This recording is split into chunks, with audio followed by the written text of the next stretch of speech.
నమస్తే న్యూస్ టుడేకు స్వాగతం. హరిహరుల పుత్రుడు అయ్యప్ప స్వామి.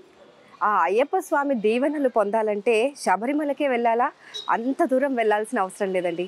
మన భాగ్యనగర్లో ఎల్బీ నగర్కి అతి సమీపంలో సాగర్ రింగ్ రోడ్ పక్కనే ఒక అయ్యప్ప స్వామి దేవాలయం ఉంది.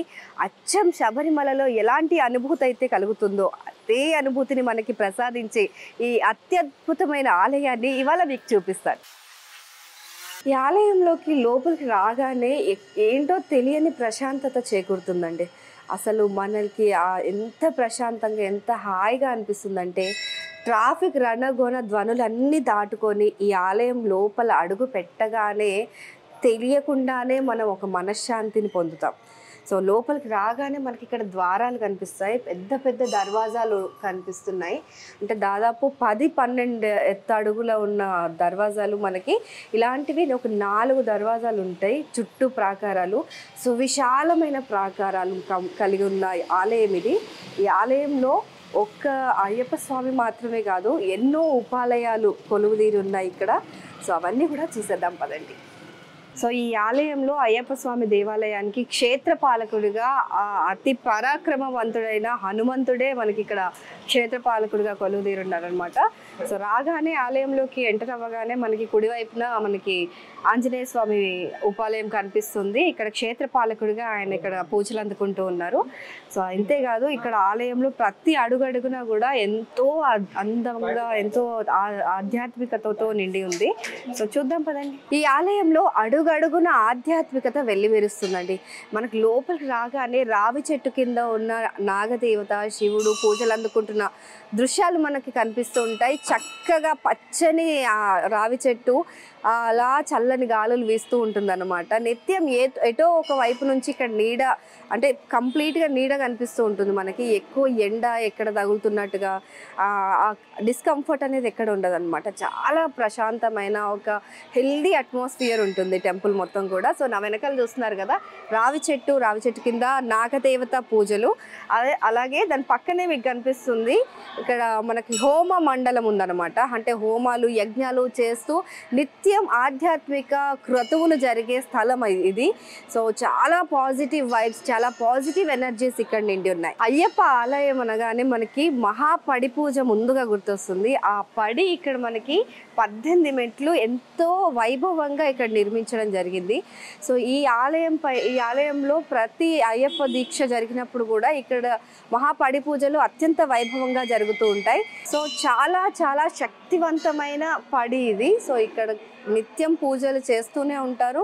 సో మరీ ముఖ్యంగా అయ్యప్ప దీక్షలు ధరించిన వారైతే ఇక్కడికి వచ్చి మహాపడి పూజ యాగాదులు అవన్నీ కూడా చేస్తారనమాట.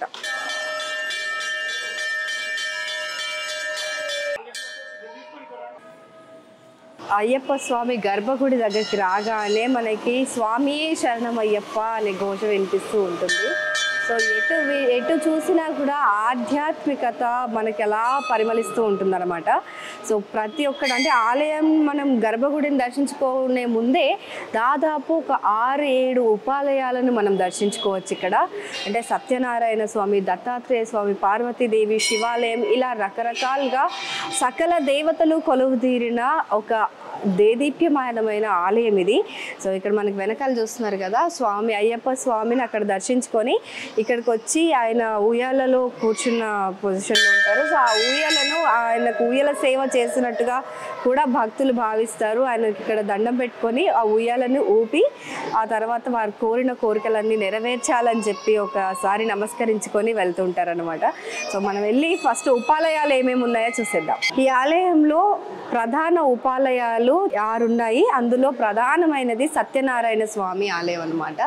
శ్రీ సత్యనారాయణ స్వామి ఆలయాలు మన దేశంలో చాలా చాలా అరుదుగా ఉంటాయి. అంటే ప్రతి చోట మనకి కృష్ణుడి కానీ లేకపోతే శివాలయాలు, అయ్యప్ప స్వామి ఆలయాలు అలా కనిపిస్తుంటాయి. కానీ సత్యనారాయణ స్వామి ఆలయాలు, సత్యనారాయణ మూర్తి విగ్రహాలు మన ప్రతి ఇంట్లో సత్యనారాయణ వ్రతం చేసుకున్నప్పటికీ ఆలయాలు చాలా తక్కువ. అలాంటి ఒక అరుదైన ఆలయం ఇక్కడ ఉంది. సాగర్ రింగ్ రోడ్ పక్కనే మనకి హైదరాబాద్లో అని చెప్పాం కదా. సో ఇదే ఈ అయ్యప్ప స్వామి ఆలయంలో ఈ ఆలయం మనకి ఉపాలయంగా కొలువుదీరి ఉంది. సో మనకి ఇక్కడ ఎదురుగానే గరుత్మంతుడు నమస్కార వదనంలో ఆయన కూర్చొని ఉంటాడు. సో ఆ స్వామికి నమస్కరించుకుంటూ సో ఆ నారాయణుడే ప్రత్యక్షంగా ఇక్కడ కొలువుదీరి ఉన్నాడు. సో వివాహం కాని వారు ఎవరైనా వివాహ సమస్యలు అంటే కాకుండా ఇబ్బంది పడే వాళ్ళు ఎవరైనా వచ్చి ఇక్కడ 21 days అంటే 21 రోజులు కనుక పూజ చేస్తే ఆ 21 రోజుల్లోనే వారి ఆ సమస్యకు పరిష్కారం లభించేస్తుంది అని ఇక్కడ స్థానికులు చెప్తున్నారు. ఈ ఆలయంలో ఉన్న మరో ఉపాలయం సుబ్రహ్మణ్య స్వామి ఆలయం. సో ఇక్కడ సుబ్రహ్మణ్య స్వామి ఎదురుగా మనకు ఆయన వాహనమైన నెమలి కూడా దర్శనమిస్తుంది. సో ఇక్కడ అత్యంత దేదీప్యమానంగా వెలుగుతూ మనకు సుబ్రహ్మణ్య స్వామి దర్శనమిస్తూ ఉంటారు. సో ఇక్కడ కూడా సంతాన సాఫల్యం కోసం వచ్చేవారు, చదువులో ఉన్నత స్థాయికి ఎదగాలని అనుకునే వాళ్ళందరూ కూడా ఇక్కడ ఈ సుబ్రహ్మణ్య స్వామికి పూజ చేస్తే సత్ఫలితాలు లభిస్తున్నాయని ఎంతోమంది చెప్తున్నారండి. అంటే ఆల్రెడీ వాళ్ళు వాళ్ళ కోరికలన్నీ తీరి ఇక్కడ మొక్కులు తీర్చుకోవడానికి తండోపతండాలుగా ఇక్కడ తరలి వస్తుంటారు. సో సుబ్రహ్మణ్య స్వామి కూడా ఇక్కడ మనం నమస్కరించుకునే అవకాశం కూడా మనకి ఈ ఆలయంలో ఉంది. ఈ ఆలయంలో మరో ప్రత్యేకత ఏంటంటే చాలా చాలా అరుదుగా ఉండే దత్తాత్రేయ స్వరూపం కూడా ఇక్కడ కొలువుదీరింది. అంటే త్రిమూర్తులు కలిసి ఒకే స్వరూపంగా మనకు దర్శనమిచ్చే ఆ దత్తాత్రేయుని పూజిస్తే ముల్లోకాలను తిరిగి ముక్కోటి దేవతలను పూజించినంత ఫలితం దక్కుతుంది. సో ఈ ఆలయంలో ఈ అయ్యప్ప దేవాలయంలో మరో ఉపాలయంగా ఇక్కడ కొలువుదీరి భక్తుల పాలిట కొంగు బంగారంగా వెలుస్తున్నారు ఇక్కడ దత్తాత్రేయ స్వామి. అమ్మల కన్నా అమ్మ జగజ్జనని ఆ పార్వతీదేవి కూడా ఇక్కడ అయ్యప్ప స్వామి ఆలయంలో నిత్యం పూజలు అందుకుంటూ భక్తులకు దర్శనమిస్తున్నారు. ఎంత దేదీప్యమానంగా వెలుగుతున్నారంటే అమ్మవారు జీవకళ ఉట్టిపడుతూ ఉందన్నమాట. ఇక్కడికి వచ్చి అమ్మవారి సన్నిధిలో ఏ కోరిక కోరినా కూడా కొద్ది రోజుల్లోనే దానికి సత్ఫలితాలు ఉంటాయి. ఇక్కడ అమ్మవారి కుంకుమ తీసుకెళ్ళి ఇంట్లో దాచుకున్న రోజు నిత్యం మన నుదుటిన పెట్టుకుంటే కనుక మనం ఏ పని చేసినా అందులో విజయం సాధిస్తామనేసి ఆ మహాశివుడు సైతం అమ్మ మాటతో ఇంకా చలించిపోతారంట. సో ఆ మహాశివుడు మన కోరిక నెరవేర్చాలన్నా సరే అమ్మ వాక్కు చాలా ఇంపార్టెంట్ అనమాట. కాబట్టి ఇక్కడ అమ్మ సన్నిధానంలో అంటే పార్వతీదేవి సన్నిధానంలో అక్కడ పూజలు నిత్యం వచ్చి ఒక 21 రోజులు కనుక దర్శనం చేసుకుంటే ఏ కోరికైనా ఇట్టే నెరవేరిపోతుంది అనేది ఇక్కడ ప్రతీక. ఈ ఆలయంలో మరో ముఖ్యమైన ఆలయం మోక్ష గణపతి ఆలయం. ఆ ఆది పూజ్యుడు గణపతి మోక్ష గణపతిగా ఇక్కడకు భక్తులకు కొంగు బంగారంగా ఉన్నారు. ఇక్కడ మనం తెలిసి తెలియక చేసే కొన్ని చిన్న చిన్న పొరపాట్లు కావచ్చు, పాపాలు కావచ్చు, అవన్నీ కూడా ఇక్కడికి వచ్చి ఈ గణపతికి పూజించి ఆయనను దర్శించుకున్నంత మాత్రమే తొలగిపోతాయంటండి. సో మనం ఏం చేసినా భయపడకుండా ఆయనను వచ్చి శరణు కోరితే నేను తెలిసి తెలియక ఏదైనా తప్పు చేస్తే క్షమించండి అని ఇక్కడికి వచ్చి గుంజీలు తీయడం వల్ల మోక్ష గణపతి మనకి మోక్షం ప్రసాదిస్తారనమాట. ఈ ఆలయంలో మోక్ష గణపతికి నిత్యం పూజలు నిర్వహిస్తూ ఆయన సన్నిధిలోనే నిత్యం ఉండే మన శివప్రసాద్ గారు అర్చకులు మనతో పాటు ఉన్నారు. ఆయన అడిగి ఈ ఆలయ విశేషాలు మరిన్ని తెలుసుకునే ప్రయత్నం చేద్దాం. నమస్కారం స్వామి. ఇక్కడ ఈ హరిహర క్షేత్ర ఆలయంలో ఈ గణపతి స్వామి వారు మోక్ష గణపతి రూపంలో కొలువై ఉన్నారు. ఈ స్వామి మోక్షాన్ని ఇవ్వడంతో పాటు మోక్షం అంటే జ్ఞానము, ఆ జ్ఞానాన్ని ప్రసాదిస్తారనమాట. ఇక్కడ పార్వతీ పరమేశ్వరులు మరియు దత్తాత్రేయ స్వామి, సుబ్రహ్మణ్యేశ్వర స్వామి, గణపతి స్వామి వారు అందరితో కూడాను కలిసి ఉన్నారు. హరిహర సుతుడు అయ్యప్ప స్వామి సన్నిధిలో మోక్షగణపతి స్వామి వారు ఉన్నారనమాట. అయితే ఇక్కడ ప్రత్యేకమైన సంకటార చతుర్థి విశేషంగా జరుగుతుంది. ఇక్కడ కూడాను ప్రతి చోట జరిగినట్లే ఇక్కడ కూడా సాయంత్రం పూట విశేషంగా స్వామివారికి అభిషేకం జరుగుతుంది. స్వామివారి అష్టోత్తర నామాలతో మరియు గకారాష్టోత్తరంతో జరుగుతుందన్నమాట. గణపతి నవరాత్రులు కూడా ఇక్కడ విశేషంగా జరుగుతాయి. కింద యజ్ఞశాలలో మండపంలో గణపతి స్వామివారిని ఉత్సవమూర్తిని అక్కడ ప్రతిష్ఠించి అక్కడ జరుగుతాయి. మరియు ఇక్కడ కూడాను స్వామివారికి ఆ నవరాత్రులు కూడాను విశేషమైనటువంటి అలంకారం జరుగుతుంది. మరియు పూజలు కూడా విశేషంగా జరుగుతాయి అన్నమాట. ఈ యొక్క హరిహర క్షేత్రం అనేది హంపి పీఠం కింద ఉన్నదండి. విరూపాక్ష విద్యారణ్య స్వామి వారు దీనికి సంచాలితంగా ఉన్నదన్నమాట ఈ పీఠం. హరిహర సుతుడు అయ్యప్ప స్వామి దేవాలయంలో మహాదేవుడు కూడా ఇక్కడ పూజలు అందుకుంటూ ఉన్నాడు ఉపాలయంగా. సో ఇక్కడ ఈ ఆలయంలో అయ్యప్ప దేవాలయాల్లో అదేనండి విశిష్టత. అంటే అటు శైవులకు ఇటు వైష్ణవులకు ఇద్దరికి కూడా ఒకే చోట అన్ని ఆలయాలు మనకి దర్శనమిస్తూ ఉంటాయి. సో అందరు సకల దేవతలు కూడా ఇక్కడ కొలువుదీరి పూజలు అందుకుంటూ ఉన్నారు. కోరిన కోరికలు తీరుస్తూ భక్తులకు కొంగు బంగారంగా కొలువుదీరిన అయ్యప్ప స్వామి ప్రధాన ఆలయం గర్భాలయం ఎదురుగానే మనం ఉన్నాం ఇప్పుడు. సో ఈ ఆలయం కూడా ఎంతో విశిష్టంగా శబరిమలలో ఎలాంటి పూజలు అయితే జరుగుతాయో అదే విధంగా ఇక్కడ శబరిమల ఆచారంలోనే ఇక్కడ కూడా పూజలు నిర్వహిస్తూ ఉంటారు అర్చకులు. సో వారితో కూడా మాట్లాడే ప్రయత్నం చేద్దాం. ప్రతి ఒక్కటి కూడా ఈ ఆలయంలో ఎన్నో ఉపాలయాలు ఇప్పుడు మనం చూసుకున్నట్టుగా అన్ని ఉపాలయాలు, అలాగే ఇక్కడ స్వామికి నిత్యం జరిగే పూజలు ప్రతి ఒక్కటి కూడా విశిష్టంగానే ఉంటుంది. ప్రతి ఒక్కటి కూడా మనకి ఎంతో ఎనర్జీని ప్రసాదించే వాటిగానే కనిపిస్తున్నాయి. సో ఆ అర్చకులతో మాట్లాడి ఈ ఆలయ విశిష్టతలు, స్వామికి జరిగే పూజా విశిష్టతలు అన్నీ కూడా తెలుసుకుందాం. ఈ ఆలయంలో ఎన్నో ఏళ్ళుగా ఆయన ఇక్కడే పనిచేస్తూ ఆ పూజలు నిత్యం పూజాధిక్యాలు నిర్వహిస్తున్న అయ్యవార్లు అర్చకులు మన మణికంఠ గారు మనతో పాటు ఉన్నారు. ఆయన అడిగి ఈ ఆలయ విశేషాలు మరింత తెలుసుకుందాం. సో నమస్కారం మణికంఠ గారు. శ్రీ గురుభ్యో నమః. హరి ఓం. గణానాం త్వా గణపతిగం హవామహే కవిం కవీనాపవస్త్రవస్తమం జైషరాజద్బ్రహ్మణాత్ బ్రహ్మణస్పత ఆనశృణ్వన్నోతిభిः సీదసాదనం. మహాగణపతయే నమః. శ్రీ హరిహర క్షేత్ర అయ్యప్ప స్వామి దేవస్థానం హంపి విరూపాక్ష విద్యారణ్య భారతి మహాస్వామి వారి యొక్క ఆశీస్సులతోటి ఈ యొక్క దేవస్థానం నిర్మితమైనది. అదేవిధంగా ఈ యొక్క దేవస్థానం 2011లో ప్రారంభం జరిగింది. ఇక్కడ అనేక దేవాలయాలు ఉన్నాయి. అయ్యప్ప స్వామి మొదటిగా ప్రధానంగా అయ్యప్ప స్వామి వారు ఉన్నారు. అదేవిధంగా స్ఫటికలింగేశ్వర స్వామి, మోక్ష గణపతి, పార్వతీ అమ్మవారు, తర్వాత గురుదత్తాత్రేయ స్వామివారు, సుబ్రహ్మణ్య స్వామివారు, తర్వాత సత్యనారాయణ స్వామివారు, క్షేత్రపాలక స్వామి అయినటువంటి ఆ యొక్క ఆంజనేయ స్వామివారు, మాలికావృత అమ్మవారి యొక్క దేవస్థానం ఉన్నాయి. అదేవిధంగా ఇక్కడ ప్రతిరోజు కూడా స్వామివారందరికి కూడా నిత్యం అభిషేకాలు, పూజలు, కుంకుమార్చనలు, అభిషేకాలను కూడా అంగరంగ వైభవంగా చేస్తుంటాము. అదేవిధంగా ప్రతి సంవత్సరం కూడా బ్రహ్మోత్సవాలు, ప్రత్యేకంగా ప్రతి సంవత్సరం బ్రహ్మోత్సవాలు కూడా మంచిగా అంగరంగ వైభవంగా జరుగుతుంటాయి. అదేవిధంగా ఆషాఢ మాసంలో అమ్మవారికి శాకాంబరి అలంకరణలు, తర్వాత గణపతి యొక్క నవరాత్రుల మహోత్సవాలు కూడా మంచిగా జరుగుతాయి.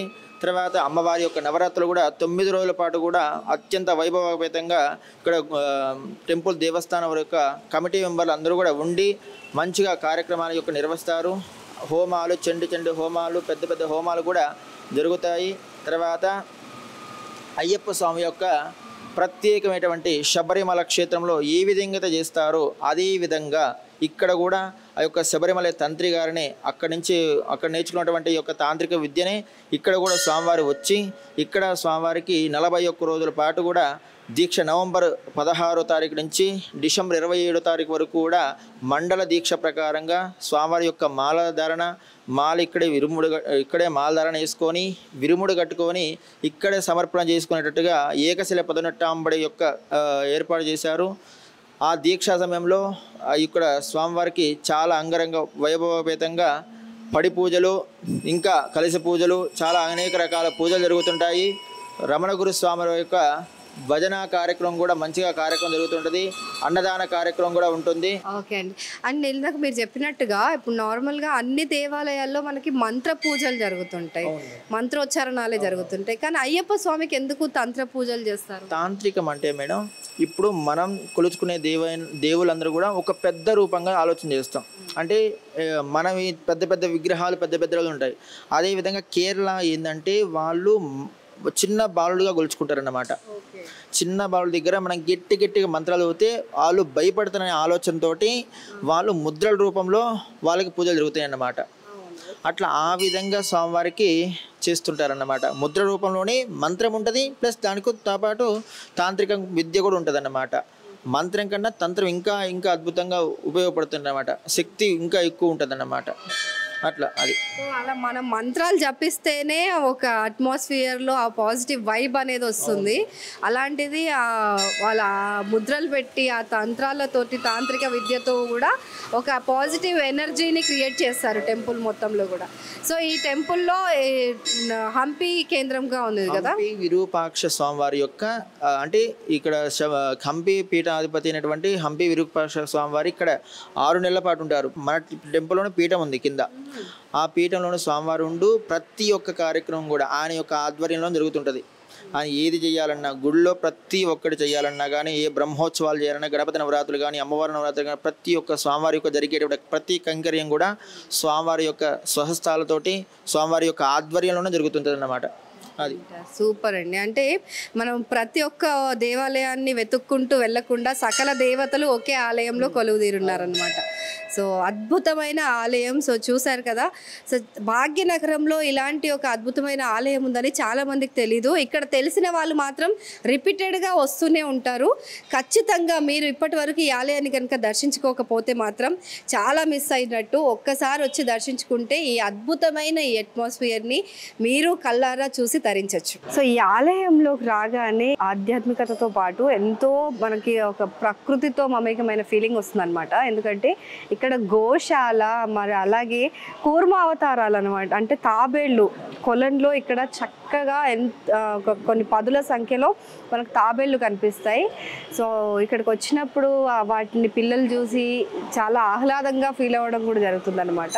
సో ఈ ఆలయంలో గోశాల కూడా చాలా ప్రధానంగా ఉంటుంది. ఈ ఆలయం బయట, ఆలయం లోపల గోవులు మనకి ఎక్కడ పడితే అక్కడ కనిపిస్తూనే ఉంటాయి. సో నిత్యం వాటికి మేత వేస్తూ వాటి ఆదరణ అంటే పోషణ మొత్తం వీళ్ళే చూసుకుంటూ ఉన్నారనమాట. గోశాలని నిర్వహించేది ఈ తాత అనమాట, రోషయ్య ఆయన పేరు.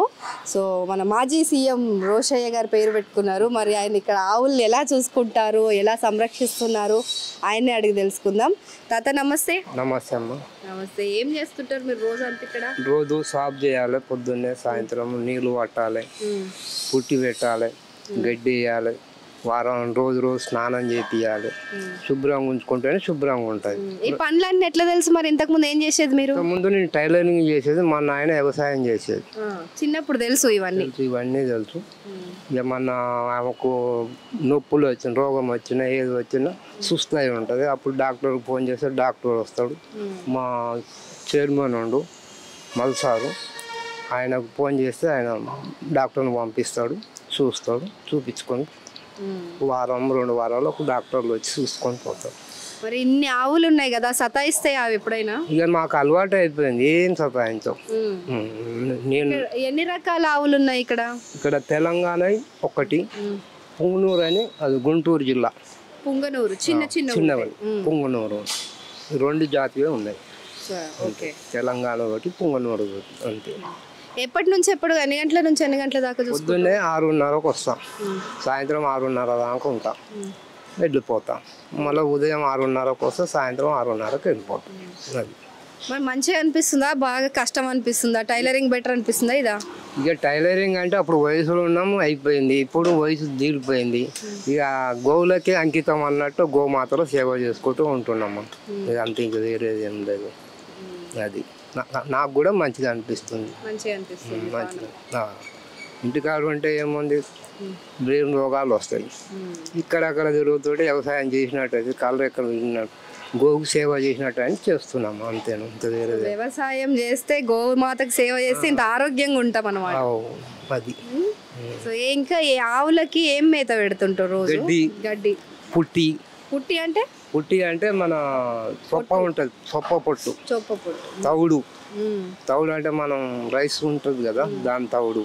మళ్ళీ ఇంకోటి అలాగా ఏది శనగపిండి అవి తీసుకొస్తాం. అవన్నీ పెట్టి బలంగా చూసుకుంటాం. మరి పాలు వస్తాయా వీటికి? ఇక్కడ పాలు వస్తాయి. పాలు అంటే ఆలయానికి అభిషేకానికి పోతాయి. అభిషేకానికి. సో ఇక్కడ ఈ గోశాలలో తీసుకున్న పాలే ఇక్కడ దేవుళ్ళందరికి కూడా అభిషేకానికి ఉపయోగిస్తారు. ఎంత నీట్గా, ఎంత చక్కగా ఉంచినావు తాత అసలు నువ్వు. నీట్గా ఉంటేనే మంచిదమ్మా. నీట్గా ఉంటే అవి ఆరోగ్యం ఉంటుంది, మా చేస్తోళ్ళు కూడా ఆరోగ్యం ఉంటుంది. పొద్దున 6 గంటలకు వచ్చినప్పుడు చూసిన నిన్ను, అప్పటి నుంచి పని చేస్తూనే ఉన్నావు. తప్పదు కదమ్మా, సేవ చేస్తేనే మంచిది. ఆ గోమాతలు మనకు కరుణిస్తాయి. మనం ఏం లే అంటే ఆ గోమాతలు కూడా సరేలే చూద్దాంలే అన్న కాడికే పోతుంటది. కాళ్ళ రెక్కలు మనకు దేవుడు ఎందుకు ఇచ్చినామో, సేవ చేయడానికి. సేవ చేయాలి. అదృష్టం అన్నమాట మీది, మీ గోమాతలకు సేవ చేసుకునే అదృష్టం. అప్పుడు అందరి ఇళ్లలో ఆవులు ఉంటుండే, కానీ ఇప్పుడు ఎవరి ఇంట్లో లేవు. కానీ ఇలా ఆలయాలు, కొన్ని ఆలయాలు గోమాతలను సంరక్షించాలనే ఒక ఉద్దేశంతో ముందుకొచ్చి ఇంత చక్కగా నిర్వహించే ఒక ప్రోగ్రాం, ఒక కార్యక్రమాన్ని చేపట్టడం అనేది నిజంగా సంతోషకరం.